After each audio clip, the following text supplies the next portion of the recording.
So yes, this little video is obviously with my Alexandre J that I bought for my birthday. Zafeer Vanille Oud. It was like the luxury set, and it came with some other little 8mm, which obviously I'll put the presentation of them up. But they're quite cute and pretty as well. So I thought rather than just talk about Zafeer Vanille Oud, I will go through all the ones it came with, just in case anyone might be interested in getting them. Alright, thanks folks. Well, here as you can see is a quick unboxing and a beautiful presentation. Alright, so let's start with the main event, which is the Zafeer Oud Vanille. And basically, this one will obviously have a bit more of a longer kind of review on Instagram at some point. And this is the one I bought it for. This is the big bottle. Anyway, for me, this is it opens very creamy with a toffee and vanilla, and it is actually well, I won't tell you which is my favourite yet, but it's very creamy toffee and vanilla. Coconut is in there, but it's kind of more blended in than an overly coconutty fragrance. There is, I wouldn't say you're gonna go, oh, this is an oud fragrance. There is an oudy type feel. It's nothing skanky or anything. It's a very kind of woody sweetness there.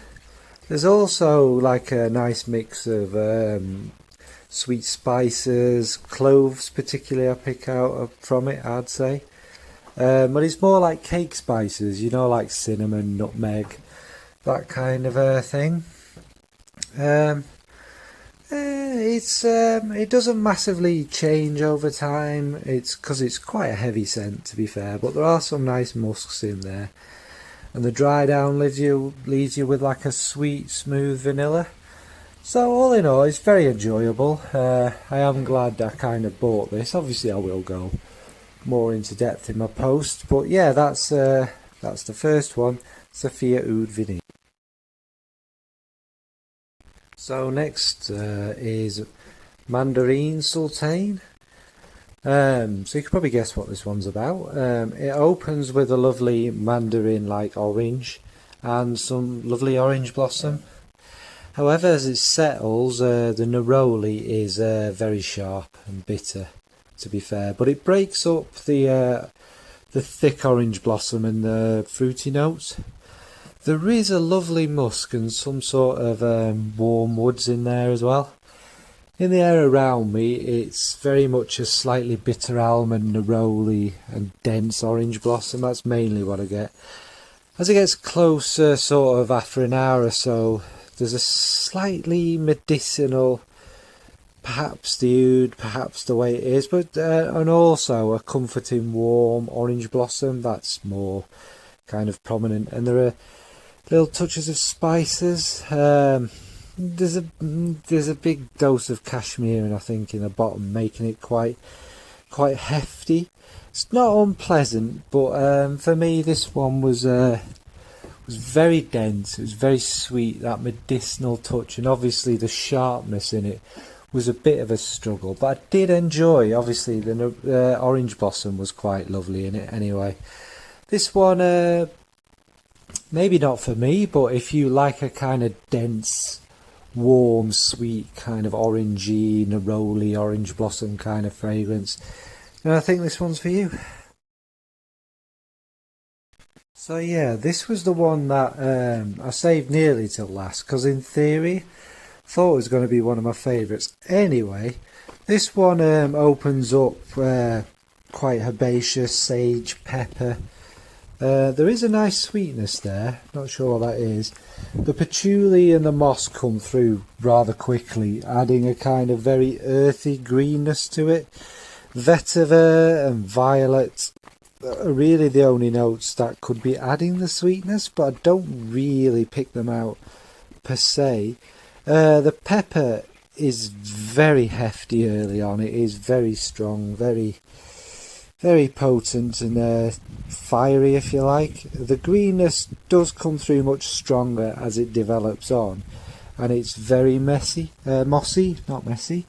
And the vetiver comes through much stronger with the patchouli as well.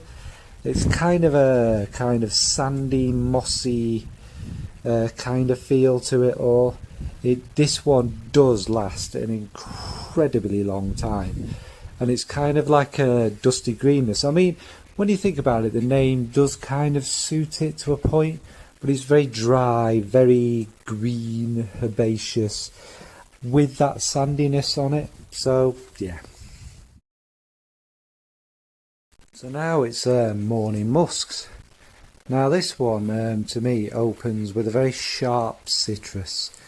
Not really sure what it is, but there's a huge plume of musk. Fresh, lovely laundry musk actually.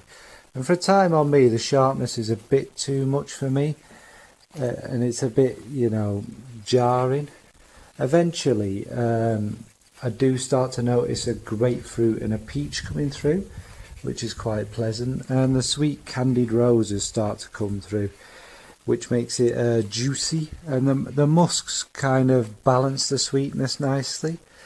It does then become much smoother, the roses and that fruity exotic touch with the musks adding that sensuality to it all. After a good few hours, a lovely musky red, juicy, fruity, soft kind of feeling comes over it all. Now obviously I didn't too much adore the opening, let's say, but actually once this one dries down, it's actually really quite pleasant and lovely, and the musks kind of work. So this one was a like eventually. The opening was a bit too much, a bit too clashy and sharp for me, but eventually, yeah, I do really like this one. So this was the only one I had ever tried from the range, and I thought it was quite nice, but yeah, so what was it like? Well, for me this opens with a touch of pear and a darker sweet rose, which is quite lovely actually. There's also a leatheriness in there, could be the touch of the oud, or maybe there's a bit of saffron in there. I'm not sure really where it's from, but the amber and the frankincense start to add a smooth, sweet warmth to it all. After about 10 minutes, the pear and the rose push the oud way back. It's still quite thick and heavy, but there is a brightness in there as well, probably from them fruity notes. After an hour or so, the woods start to come through with some of the musks, and they work very nicely actually with the rose.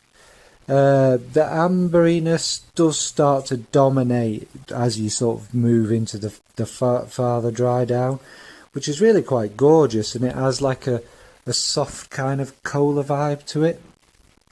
This one is very nice. It's got a bit of everything for everyone, I think. I don't really get the silverness in the name to me. Sometimes maybe there is a little hint of the metallic in it, but not overly, and it's only just slightly there. Again, maybe the saffron. But yeah, I did quite like this one. So, rose oud.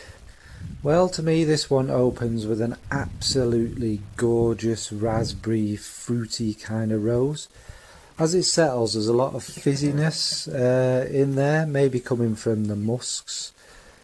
The saffron and a little tiny touch of oud accord, stopping it swaying from being too sweet. It's bright, it's crisp, but there is a lovely warmth under it all from the amber. But the rose is obviously the most prominent, and it's kind of an almost fruity toffee. The vanilla makes it a little creamy. It's quite balanced with the sharper, sweet, syrupy raspberry rose. The toffee feel kind of gets stronger under it all, and it's really, to me, this one's quite lovely. In the far dry down, it's like this gorgeous, sweet, chewy, lovely rose, and it still remains quite fruity. This one, you might think it's a little bit like a Mancera Montal, but it's not quite as synthetic-y as that. Don't get me wrong, it's not the world's most natural fragrance, but it's a little more balanced, a little more kind of elegant. It is very, very lovely, this one. So So the last one in the collection is Iris Violet, and in theory this should have been the one that I love the most from it.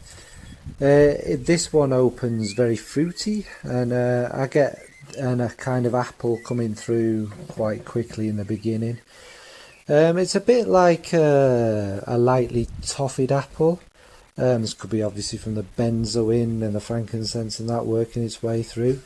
The rose in it is very sharp and adds a balance. It's quite unusual, to be honest, and unique. This kind of creates a soft, waxy texture to it all as well. Actually smells a little like a blueberry sweet, maybe. I don't know where I'm getting that from. The cashmere and the musks, though, completely envelop everything from the base. And the creamy toffee is still there, though. After about an hour or so, it becomes like a tutti frutti mixed with that really kind of hefty, beefy cashmere that I mentioned. Now, I did like this, but sadly for me, the cashmere just makes it too much, too sickly and too synthetic. I'm not saying that's a bad thing, and people who like cashmere probably quite enjoy this one, but it just kind of ruined it for me. It was just too much. Now in the far dry down, you're talking 12-13 hours, it's quite nice, and this one really does. Even after a bath the next day, it was still kind of there. So yeah, in conclusion, I'm very glad I got the set, and it was a fairly good price, and the way obviously this little collector's set kind of thing with all the little 8mm was a great way to kind of explore more from the brand. So it was like coming with a discovery kit, if you like, and obviously the 8mm, so it gives you a lot of wear of them. And it's lovely presentation, isn't it, really? I mean, it's up to you whether you think it's tacky or classy or nice, but I think they look alright, actually. Very shiny. Very much like the Montales, aren't they? And to be fair, that's what I'd kind of compare the fragrances to. They could be a third part of the Mancera and Montal family, really. They're a little smoother, a little less sweet, and a little less screechy. But all in all, a good set. Some I loved, like the Rose Oud was quite exceptional. I really enjoyed that. And a few of the others, the Morning Muscs, once it dried down, was quite nice. And obviously the Zafeer Oud Vanille, that was the main one, the big one I bought. I do enjoy it, and as it gets a bit cooler, it'll be a good, nice wear. It's perfectly pleasant. They're all fairly people-pleasing, and probably something for everyone. So yeah, I'm very glad I bought them, and it's a great set, and obviously there's more out there, and I'd be curious to sniff them as well. So yeah, all in all, quite chuffed with it. Quite a good set. Yeah, thank you, folks. What about you? Have you tried any? Have you got any favourites? Are you curious about the brand? Right, thanks, folks. Bye.